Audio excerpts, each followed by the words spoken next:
You're listening to the Vintage Radio 107.7 WQUD in Erie, Illinois. This is the Uncle Tim Show, sponsored by Ben's Bicycles at 2458 Comanche Avenue in Clinton, Iowa. Ben runs a full-service truck shop. He's a former pro rider, pro mechanic, and he's a super, super nice guy. You got to stop in and see Ben. I tell you what, folks, you got all winter to watch TV, sit there in front of your computer, put down the phone, get off the grid, folks. Get outside, get back on a bike you didn't forget how, have some fun. Stop in and see Ben. I tell you what, folks, today I got an interview scheduled up here. I got a special guest here in the studio. My nephew, Dan Possley, is passing through Erie on his way to his new home in Colorado. Actually, the home that just got bombarded by record-sized hail. Maybe we'll get to that, maybe not, but he's got to get out there and get some insurance to take care of his new home. His family's waiting for him. Dan is going to be joining an orthopedic group out in Colorado, starting a new chapter in his life. Dan spent 13 years in the Army, including a long deployment to Afghanistan, and was recently honorably discharged as a major. Now, he might be a major, but he's still Lieutenant Dan to me, and I am still Uncle Gump to him. That's just the way it is. So, Lieutenant Dan, the people that were in the Erie Cemetery last year for Memorial Day, they will remember you. But if you weren't there, folks, you missed a really fine talk, and we'll catch up a little bit with Dan right now. So, let's start out, Lieutenant Dan, tell us a little bit about yourself, your family, where you grew up. Well, first of all, I'd like to say it's an honor to be here with number one Gump Admiral of all time. Thanks for having me. We've been talking about this interview for years now, and I'm glad that we can make it happen. So I grew up in Oak Park, Illinois, just outside of Chicago, one of four, two brothers and a sister. Ended up going to Indiana University, Southern Indiana. Spent a lot of years down there bike racing and got involved in that. We're definitely going to talk about this bike race. Yeah. And tried to make it a career. Moved to Belgium, which was for the summer. Ended up staying there for 3 years, on and off. Came back from Belgium. Didn't know what I was going to do with my life. Moved in Mom's house again for a little while. I was working as a carpenter. I don't know if I told you, I worked the first full winter there and said, I can't do this for the rest of my life. So then what do you do when you don't know what you're going to do? You go to grad school. So I went to grad school for a while, got a master's in physiology, and started working at a cardiology group doing stress testing on heart failure patients, and it was awesome. And there's a lady there named Diane Wallace who's a cardiologist, said, you should try medical school. I said, oh, come on, I'm too old. I was 28 at the time. We were all shocked. And whatever, took the test, got in, and that was right. So that was 2000. I got in actually in the end of 2002, so it was right after September 11th. And I was interested in joining the military at that time. I don't know if I told you, but in 2001, I walked in a Marine recruiting office and almost signed the papers. Thank God I didn't. I probably have my legs blown off somewhere or something like that. I almost signed the papers at the Army before I went to the Navy. It's kind of funny how you kind of waffle back and forth there. Yeah. I didn't have the guts to do it back then. But then after I got into medical school, there's a program that I found out through the military where you apply for it, and if you get the scholarship, they pay for your medical school, but then you have to owe them time. So I ended up getting the scholarship and paying it back, and it was an awesome experience for me. Once, it's just like pilots. They get trained by the military. They got that on their resume. When you signed up with the Army, you had to pass a test, first of all. I did. I mean, it was a pretty easy test. Basically, if you have acceptance into medical school, at that time they were looking for doctors. So I was more than happy to join up, and that was it. I remember the day I just signed the dotted line, raised my right hand, and he said, all right, now you're an Army doctor. And I hadn't even started medical school yet. Pretty incredible. Why did you pick the Army? I mean, did you look into medical with other branches? I did. I looked into the Navy, the Air Force, and the Army. The Army had the most opportunities for training throughout the United States, so I figured that was the best fit because it had the most opportunity. Where in the Navy, you also do a GMO year where they do a general medical officer a year on a ship usually. And I said, well, I don't know if I want to do that. Come on, man. You're talking to a Navy guy here. Once you sign for that program, are you already committed, or does it depend on if you graduate from medical school? No, you're already committed. That's true. If you don't graduate from medical school, I'm not 100% sure, but you still owe the Army the time. I mean, that's true, because there were some people who decided that medicine wasn't the career for them. They became officers in a different aspect of the military. So I was doing it whether or not I was a doctor or not. Now, while I wasn't active duty either during medical school, I got a stipend every month. I did have to go down to Fort Sam, do some training and things like that. But, it wasn't like I was wearing a uniform and going to formation every day or anything like that. Well, once you signed, I know you spent 13 years in there. Once you signed, does that mean you knew you had 13 years? Well, at that time, I didn't know what specialty I wanted to do. So I ended up doing orthopedic surgery. So that's 5 years of training. And it's year-for-year training outside of your internship year. And I had signed a 4-year scholarship. So it ended up being perfect for me. So after the 4 years of medical school, I did 5 years of training at Fort Sam, and then I went to Fort Hood for 4 years after that, and then I was done. Yeah, we're going to talk a little bit about where you spent your military career. And one of my questions was, why orthopedics? Were you exposed to all different fields, and orthopedics appealed most to you? Yeah, so or did you just figure that your uncle Tim here had such bad knees and a back from all that running that I'd need you someday? Yeah, you're like an annuity program for an orthopedic surgeon. No, in the 3rd and 4th years of medical school, it's mandatory that you do certain rotations in surgery and medicine. So initially, I thought I wanted to be an ER doctor, and then I did that rotation. It felt like I was waiting tables, so that wasn't for me.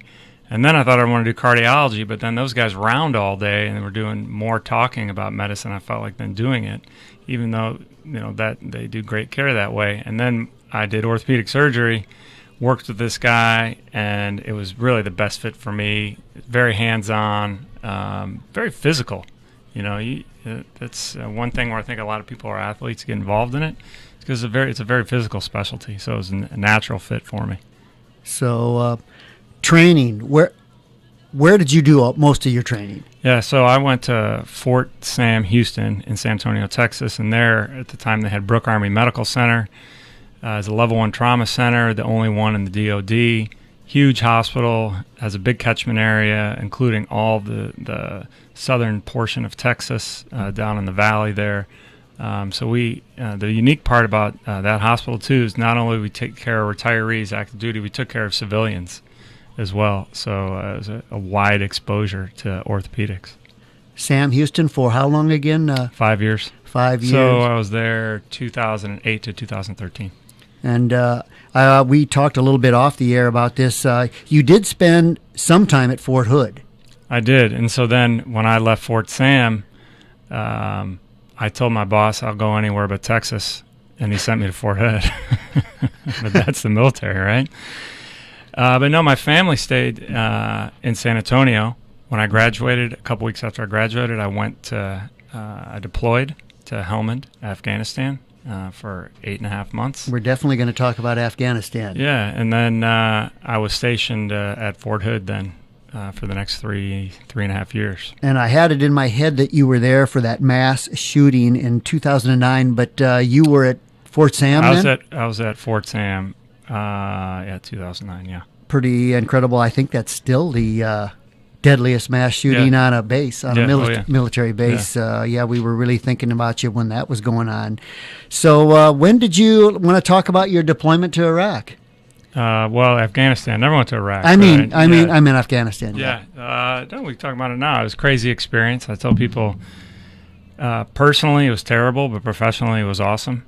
No one can really gain the training that a surgeon gets in a situation like that other than a military surgeon.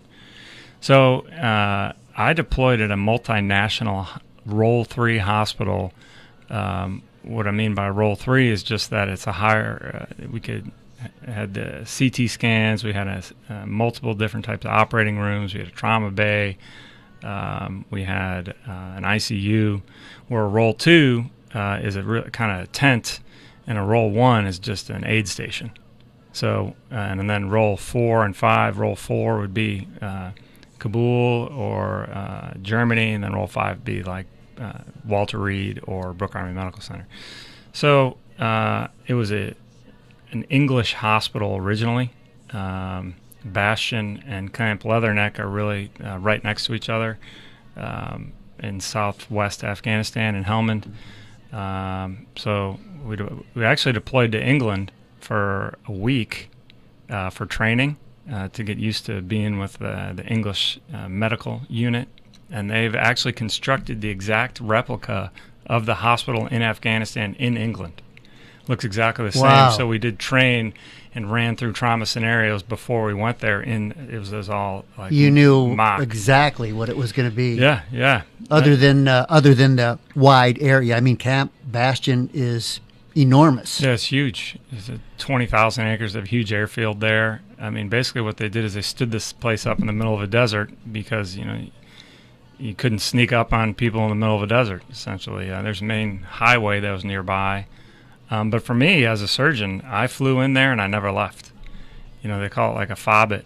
Instead of a hobbit, you're a fobbit. You just stay in the fob the whole time. I remember asking you if you felt safe, and you did assure me, hey, I'm surrounded by the Army of Green. Yeah, there's a ton of Marines there. There's a big Marine base there as well. And, for surgeons, they just want us to do our job. Just take care of patients. Don't worry about anything else. And so it's really important for us to just take care of the chronic and acute things that are going on at the time, and then communicate that with our cadre, and they could help adjust missions and things like that during that time. And what'd you say? 8 months? Yeah, 8 months, and I'm sure I remember an article that you wrote, I believe, in Chicago about the things I saw. Yeah. And I gotta think that you saw a lot of things in Afghanistan. Yeah, I'll tell you, there's nothing that I ever saw in the States that even comes close to seeing like some guy stepping on a bomb and coming in 20 minutes later off the helicopter. I'll never, ever, ever forget that. But the good part is I grew up in orthopedics at a military hospital. So every step of my training, we were talking about that. We were talking about taking care of soldiers like that, amputees, blast wounds, long barrel, high velocity weapon wounds. We've been talking that for 5 years. So I was extremely prepared for it as a surgeon, but, emotionally you see that, and there's nothing that can prepare you for that, And were the I suppose it depended, but were the casualties pouring in all the time? No, it was long periods of boredom, surrounded by intense days of nonstop work, I would say. Because they would, at that time, we took care of a lot of Afghan National Police and Afghan Uniform Police, so those casualties would come in sporadically, but then if they had some sort of mission, there'd be a lot more. But we were usually informed of that, prepared for that. And, there would be days where we'd be very, very busy, days and nights. And then there'd be, 4 or 5 days we really wouldn't do much. So it's sporadic. Yeah, I remember you talking in the cemetery here last year for Memorial Day and gave quite a speech. I still got that speech on my computer, by the way. Several people have asked that couldn't be there to read that. And you had a line. Actually, you had quite a few people in tears, myself included. You had a line in there about, I learned a lot of lessons, but the most important lesson was taught to me by a Marine Master Sergeant on February 15th, 2014. Do you want to talk about that at all? Yeah. This was a guy who was a leader. I never talked to him. I only met him when he came in the trauma bay. And there were some Afghans who were attempting to dismantle some sort of IED. And he said, you know what, boys, I'm going to come in there. I'm going to take care of it myself. Unfortunately, it went off. He came in extreme distress.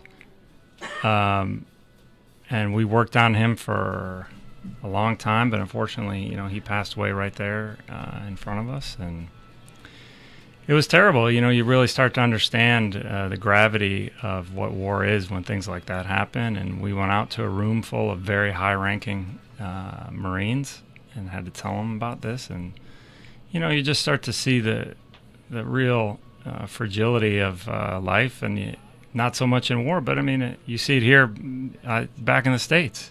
Life's not fair, and you just never know what's going to happen. Never know. I'm big advocate of talking about that on the show here, about how long our candle's going to burn. We never know, and so don't keep putting things off, regrets, that sort of thing. Yeah. And I tell you what, just from I was back in the 70s, but for 4 years, and I have quite a few friends that I stay in touch with just from those 4 years. You've got to have some real special people that you met over the years. Yeah, for sure. There's guys I talk to almost on a daily basis that I was active duty with, And there's a guy, I don't talk about it a lot, but every once in a while we will talk about stuff. But if you don't have those people, it's hard to have someone to really understands what happened and what you went through, what you're going through, and they can at least understand it because they have something similar. Yeah, I keep thinking that the things I saw, and I can't imagine the things that you did see while you were over there. So I know that you still have buddies still. Oh yeah. Career guys, yeah. Medical guys, yep. And how about the grunts? You got some grunt friends? Yeah, a couple of guys. Yeah, they're the ones that keep you honest. There you go. Actually, while you were down in Texas, you were involved with a soldier from ERIE, Caleb Riddell. That's right. Yeah, I think he pretty beat up from an IED, I believe. His ankles, legs. Yeah. And you were the one who put that together. How do we make that connection that he was from ERIE? I don't remember, but his parents are from ERIE, and I knew that you were there at the time. Yeah, and sent something down there to you. And That's I know right. you stopped in and went over and talked check on him. He's actually doing pretty good now. Good. But I don't know that you ran into anybody else from ERIE there. But casualties overseas, people would it depend on where they would go? A lot of them would go to Germany. A lot of them would wind up at Walter Reed. Down there in Texas, would you get certain trauma levels? Or Oh, for sure. At the beginning of my residency, so that was 2008, was 2008 was a fairly busy time in the war. So we would get evacuations that would come, and we wouldn't know how many guys are on the plane. And they say, "Oh, we're getting a plane. There's going to be casualties." Sometimes there'd just be walking wounded. Sometimes it'd be over 20 people with serious injuries that need surgery. So even as a resident in training, because at the second year of your training, you spend all night in the hospital. And so I would just go down there and just start triaging people, and they'd be in the ER and say, "Well, all right, this is what we got to do." So the training that I got in the military was, I think, bar none. Because number one, those guys aren't getting, the guys who are in charge of me weren't getting paid any more or any less, depending on how many surgeries they did. So there was a big focus on education. And they were all fairly young surgeons as well. So they were spending a lot of time walking us through the process and teaching us and being around and being available. So I loved it. The training. You actually were seeing the kind of injuries that you were going to preparing yourself right there, just not at the moment. Not 30 minutes after it happened. So, yeah, they did a great job, I think, because there's just nothing that can prepare you for that until you've seen it. And they talk about it now. Our orthopedic community and academy has disaster response courses, and they're all run by ex-military guys who deployed, because they've seen stuff like that here. And then they see things like that, like in Boston and some other places. Those are similar injuries. I was going to ask you, and I know you're biased, I was going to ask you if military doctors were the best. I've always thought that military pilots were the best. I want to be on an airliner that's as a former military pilot. What do you think about all these military? Did you have a lot of... did your paths cross with other branches, like with Navy physicians? For sure. Oh, yeah, all the time. And I think there's a good camaraderie and some fair bit competition between everyone, but that's good. I think you need that. If you're not you're not worried about what the guy with the different uniform is doing, or your competitor, then you're lying back too much. And surgery is ongoing, ever-changing academic pursuit. And if you're not challenging yourself every day like that to be better, then I don't know, they should find another surgeon. I think about you doing that and just think about how intimidating that is to me, to be doing surgery and then to be doing it in a war zone. Yeah, it's a scary thing. A lot of pressure. For me, it's kind of like sports. There's a lot of nerves until you get into the act of doing surgery. And then that's when I felt most comfortable. Like, now I'm in the surgery. I know I have my plan. I'm just executing my plan at this point. And then you can talk about what went well and what didn't go well, and afterward with the other surgeons. And that's why it's similar to sports, and why people who are sport-minded get involved in orthopedics is very along those lines. And now that you've been through your military career, how did you get hooked up with this group where you're going to go join up in Colorado? Yeah, everyone wants to move to Colorado nowadays. Well, right? I guess so. It's like the new California. My father-in-law's next-door neighbor was a foot and ankle surgeon who was in the Navy. And I met him at their Christmas party, and we started talking, and we stayed in touch over the years. And it just so happened that their group was looking for a spine surgeon, and I happened to be that. So, that leads us into spines, because you got out, and then here you are. How many years in Texas in that nice heat? 9 years in Texas. And where do you head? Yeah. Detroit. Yeah. Well, actually, it was just a suburb of Detroit, right? Yeah, just Birmingham, Royal Oak, Birmingham area, just outside of Detroit. I interviewed all over the country, and my wife's like, why couldn't you choose Sacramento or San Francisco? You chose Detroit. But there was another unbelievable training opportunity for me. Busiest spine fellowship in the world.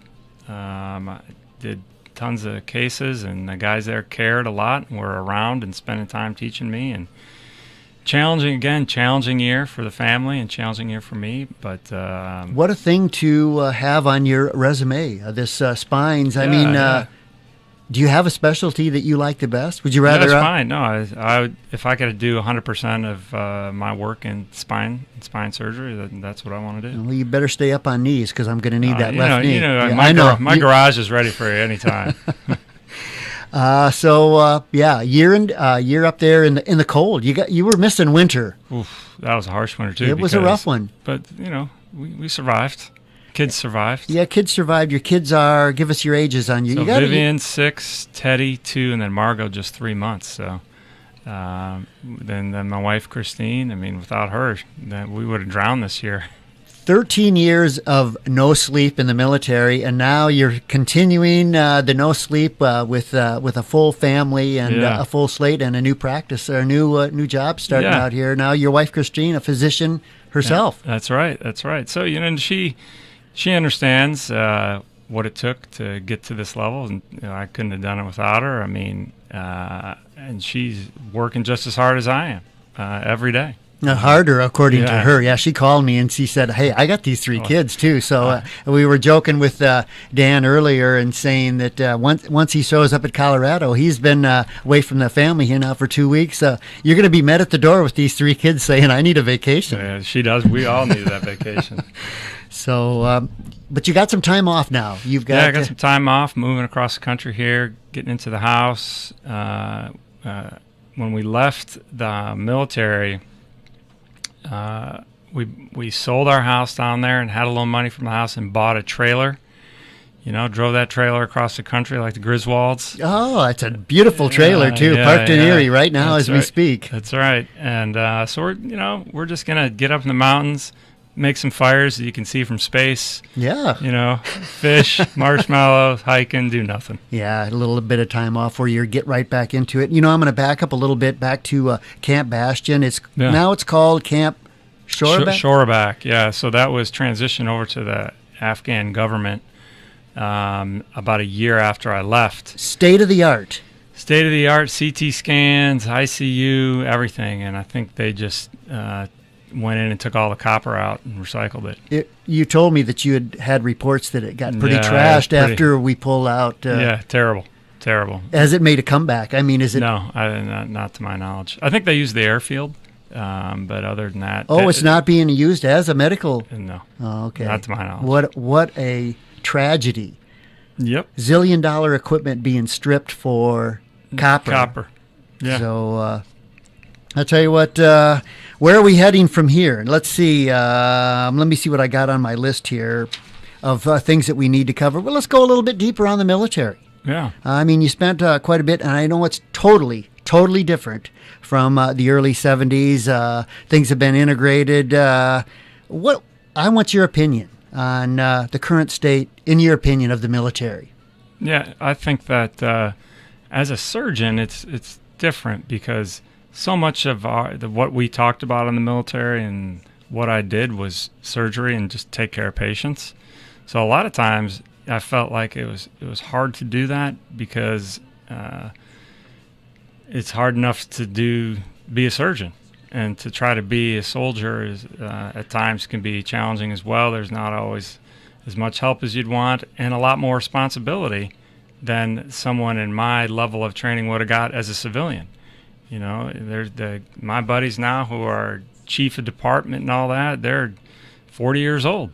You know, if you're a chief of department on the civilian side, you're 70 years old. Yeah, so there's a lot of responsibility turned onto you, which is why the training, I think, is excellent.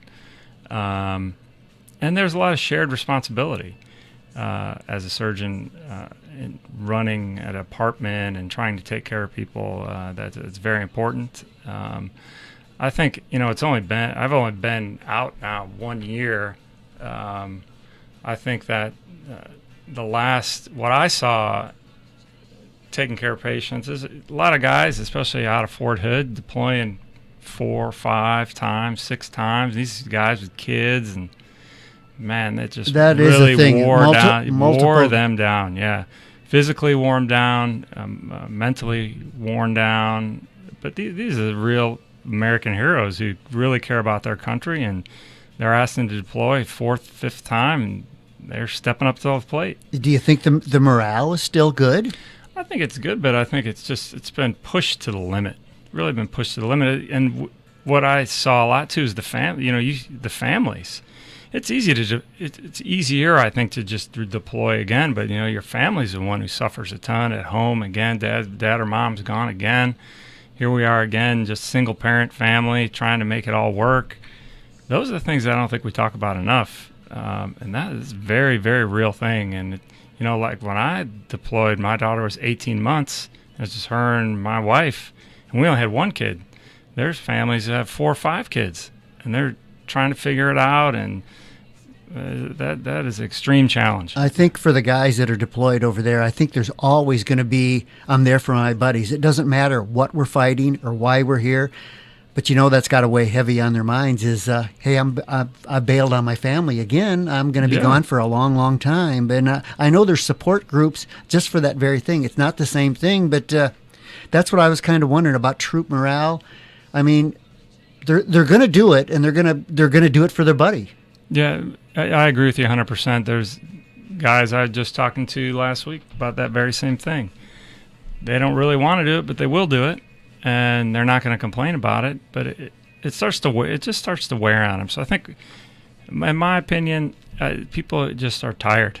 They're just tired. Yeah. Did you see a lot of?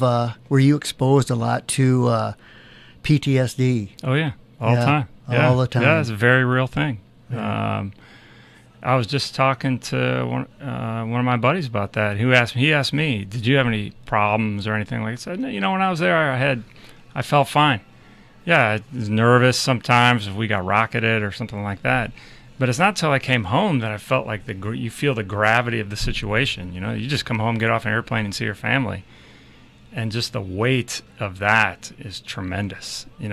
Just the weight off your shoulders, that you're just living with this day in and day out stress. And but PTSD is a very real thing. I think the military's made great strides in the last years of identifying it and helping take care of that, but it's still, something that we need to be vigilant for. I've read a little bit about individuals that were over there and saying if you want to feel alive, that you've never felt more alive than when people are shooting at you. And once they got back home, it was trying to get back to an everyday where your life wasn't threatened all the time, trying to get something normal, and that's what their biggest problem was. Yeah, I mean, when you're deployed and you're in situations like this, there's a real sense of purpose that is right in your face at every moment. And then you come home and, you're changing dirty diapers and taking the garbage out, and, it's different. It's different. But I think having people just to say, hey, are you okay? You need to talk about it. And some girls don't even want to talk about it, but talk about, their everyday lives and everyday stress is just enough to help them keep going. And, I think a big part of it, what I've seen and I talked about my patients with, is it's hard. You want to try not to live for the way things should be and just start living for the way that really way it is. This is the way it is, and it's never going to change. That experience happened, and we have to deal with it, and everyone deals with it in different ways, and some people need more help. And I was an orthopedic surgeon, so I had patients too. I'd say, listen, we can talk, because I like to talk. You like to talk. Yep. And we can talk, but that's right. This interview may never get over. I hope not. But you need to talk to someone else, someone who's a real expert in that field. And some guys are like, well, we'll see. And other people would, and you'd see it too after, they come out of anesthesia from surgery. Some people can, it's a very confusing time for people, and they could have very violent reactions when they wake up from surgery. So sometimes nurses would say, hey, you have to stay in the room until he wakes up. This is a big guy. We're not going to be able to hold him down. And yeah, that happens all the time. I think this all should be in your book someday. Yeah, because I know you've seen a lot of things that I've never heard about, and that you. Yeah. What is that statement that you made when we first started? Deploying was. I said professionally, it's the best thing I've ever done. Personally, it's the worst thing I've ever done. Okay, I like that statement. I mean, I think that's really speaks volumes right there. So, do you think it's tougher for? Just a couple other questions on the military. Do you think it's tougher for the troops to serve under the current? I'm not going to get into politics, current leaders. Do you think it's tougher to serve now than it was, say, Vietnam? I think people know a lot more about the political environment now than maybe they did, 30, 40 years ago. And it's just with social media, everything's so much more accessible. Opinions are so much more accessible. Where before, this is what the Americans feel. This is what the president says. All right, and duty out our country. I'm going to take a step forward and go out there and protect it. Yeah. And now I think that with so much more information available to us, and there's a lot more opinions about government politics, that people, I would say, they're a little bit more worried. Like I don't know what it was like during Vietnam, but it almost feels like it could change in any moment now. And we could not only, maybe we're going to be in Syria, we could be in North Africa, we could be in the Philippines, and it could be because of one bombing. And so a lot of the guys are like, man, because I got out, I decided not to do 20 years. And one of the main reasons why is just because the deployments were going up for surgeons when I left, because in the beginning of the war, they had these organic hospitals, and surgeons would go to the hospitals and just serve and then get switched out by their buddy. But now they were going with all these smaller little teams and driving around, so they needed more surgeons to deploy. And that was one of my questions. Is you left 7 more years, and you could have pulled a retirement. You left a lot on the table, as was said to me.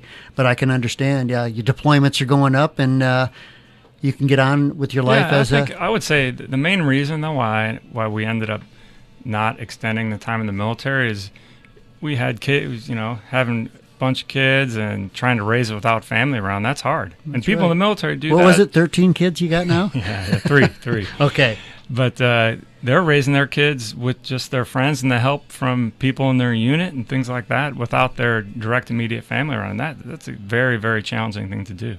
Oh, yeah. I got to admit, I can see your reasoning behind 7 more years. Who knows what that would have brought. Are we done on the military? Are we going to talk a little bit about biking? I might think of another military question for you, though. But, hey, my sponsor is Ben's Bikes, full-service trek shop, and hey, you were really into it. I think a lot of folks don't know about the Little 500. No, well, if you're old enough, you know about that movie Breaking Away, right? Where the guy pretended to be an Italian. So at Indiana University, they started that bike race a long time ago. And I got into it when I was, big athlete in high school. And then I went to college and started working at a pizza place and gained 25 pounds in the first 3 months, just drinking beer and eating pizza. Can't see it now, though.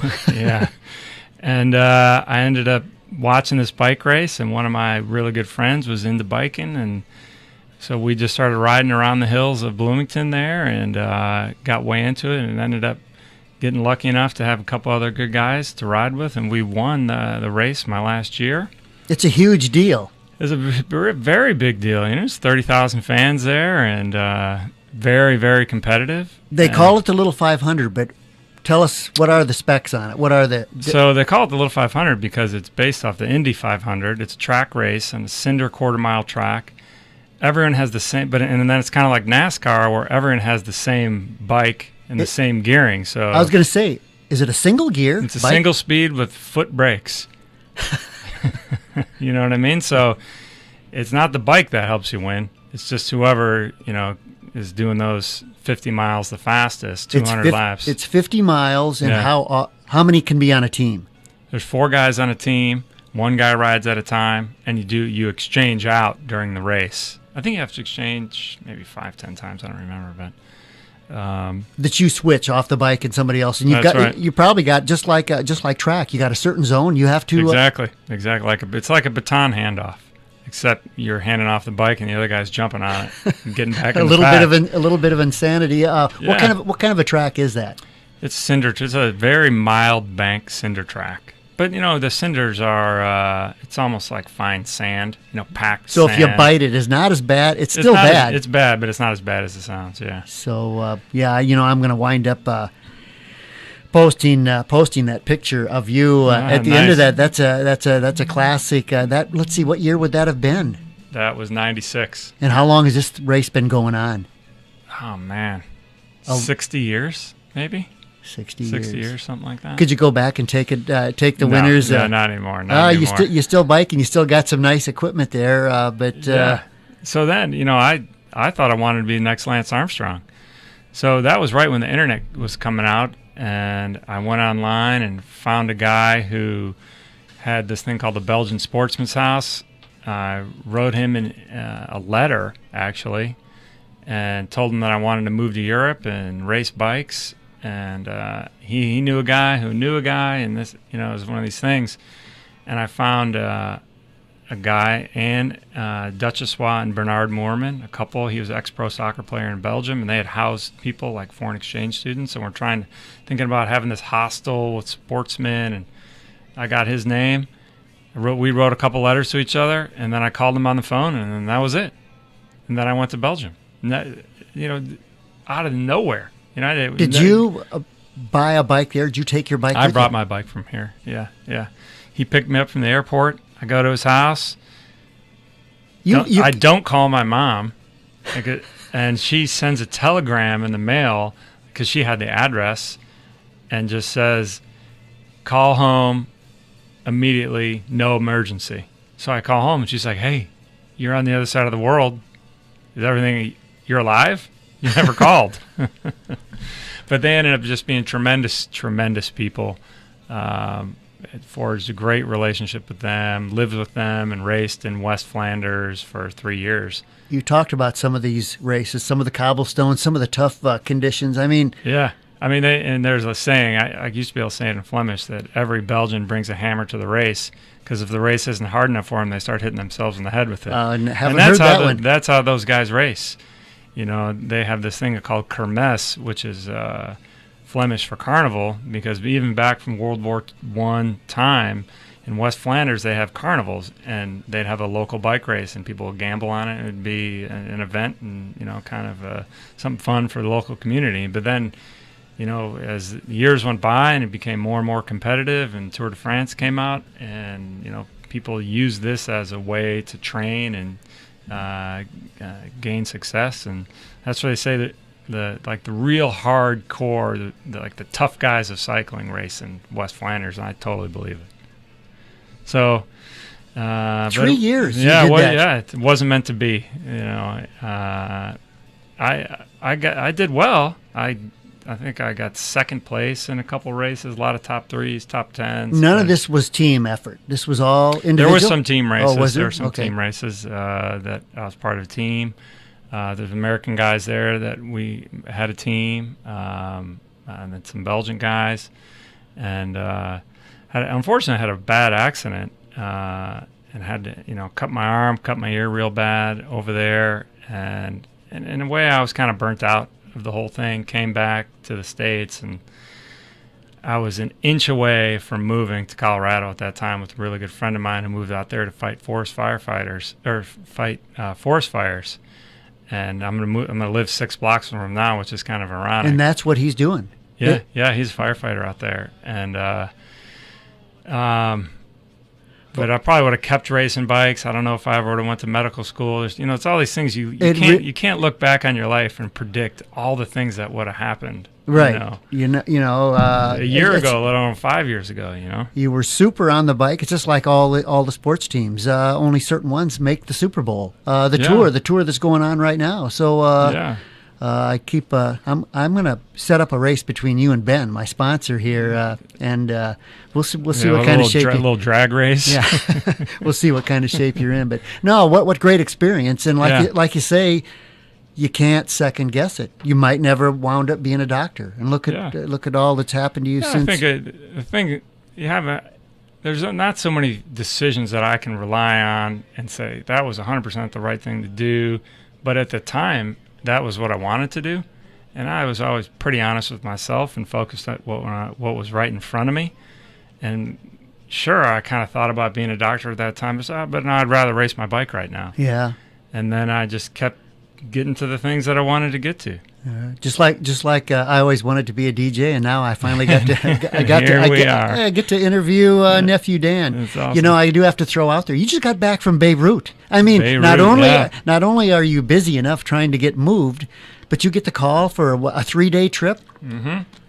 Yeah. So there's a big meeting there, International Musculoskeletal Society, which is like the biggest spine meeting in the Middle East. Easy for you to say that, by the way. I don't think I'm going to attempt it. And one of my mentors said, you should submit this research you did in this past year there. If it gets accepted, I'll pay for it. And I said, yeah, sure you will. Little did I know, it gets accepted, and he gets it paid for. So I just got back, 3 quick days over there. Real beautiful place, very Western place. And we were talking earlier about how close were you to some of the war that's going on there. Very close, just a mountain range away. And that's the thing about living in. That's the one thing I learned about being in Belgium and being in Afghanistan and all that. There's no better place to live than in America, because nice to hear. There are places in the world that are great places, and America's not perfect and has its problems, but it's safe here. We can get health care, and for the most part, not trying to kill each other. Yeah, you got it right there about. There's nothing, America's still a good place. No matter what, a lot of people like to trash it. You look at the social media, just like you say back in the military, social media plays such a big role now. I am so old, there was no internet. And you write a letter to somebody off a ship, 2 weeks to get there, 2 weeks to hear a reply. It's got to come back to the States. So, I mean, everything is so immediate now, and it's so easy to rile people up or affect something. And sometimes I love the internet, and sometimes I hate it. Yeah, I think that's an interesting point, because even when I was deployed, I could FaceTime my wife. If there was a sandstorm or something like that, I couldn't do it, but I'd see him every day. So it's not like the deployments were in 2001, 2, 3, 4, and these guys are going to Baghdad and Iraq. They didn't have any of that. Yeah. And so, that happened in a very short period of time. And, you got to think, the iPhone came out in 2007, and the internet and the iPhone were like waiting for each other, and look what's happened. And I think we're in this time where it's hard to predict what it's going to be like in a couple of years, because you couldn't have predicted the last couple of years at all. So pretty interesting points there. You're headed to your new home, which I'm just going to throw out there. I just found out, which just went through a historic hail storm. Yeah. Yeah, terrible. National state disaster. A state disaster in your home that you just closed on just got bombarded with baseball-sized hail. 2 days after we closed, I find out that there's a gigantic hailstorm and people have lost their cars. But, that's why I'm going to hit the road tonight, drive to Des Moines, get out there by tomorrow, make sure the insurance adjuster knows what he's doing. So I don't get screwed. But, it's just... That's the least of my worries. When you have all these things and you deploy and in surgery, there's these challenges. There's answers. I don't worry about the things that you don't know the answers to. It's like the challenges that you don't know how to address and you don't know what the next move is. I think those are the scary things. I think you can just and I do this myself and with a different experience, but all you have to do is think about that. Was it a master sergeant? Yeah, that's all you got to think about. Yeah, you're exactly right. I know where the guy grew up. I read about him because I never talked to him, but I researched a lot about him. He's quite a guy. 2 battlefield. I think he became a master sergeant in the battlefield. I can't remember his other ranks, but he was promoted on the battlefield in Iraq and Afghanistan. Amazing guy. He's not here with us, How fragile life is. Yeah, you're right. So we're pretty lucky. We are very lucky. So any regrets so far? I mean, I'd say every night I close off. We've all got regrets, but any regrets with your Army career, the 13 years? I would say that in some ways I wish I would have done it sooner. I kind of got... You did start... How old were you? So I was 29 when I went to medical school. And, there's these years just kind of bouncing around. I was racing bikes, carpenter, waiting tables and all that. But, that's makes me who I am today. Right. I still haven't decided what I want to do when I grow up, and I better hurry up. Oh, there's time. No, I would have met my wife sooner maybe. Yeah. That would have been kind of cool. I definitely don't regret the military. I definitely don't regret being a doctor.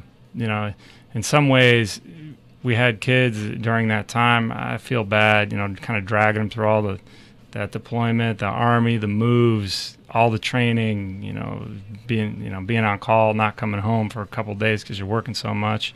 I feel bad about that. Things are going to settle down now. Yeah, I think so. I think it's going to even out. And, as my wife said, she's like, well, so the last 13 years in your life, you've been climbing and, one milestone after the next. Now what are we going to do?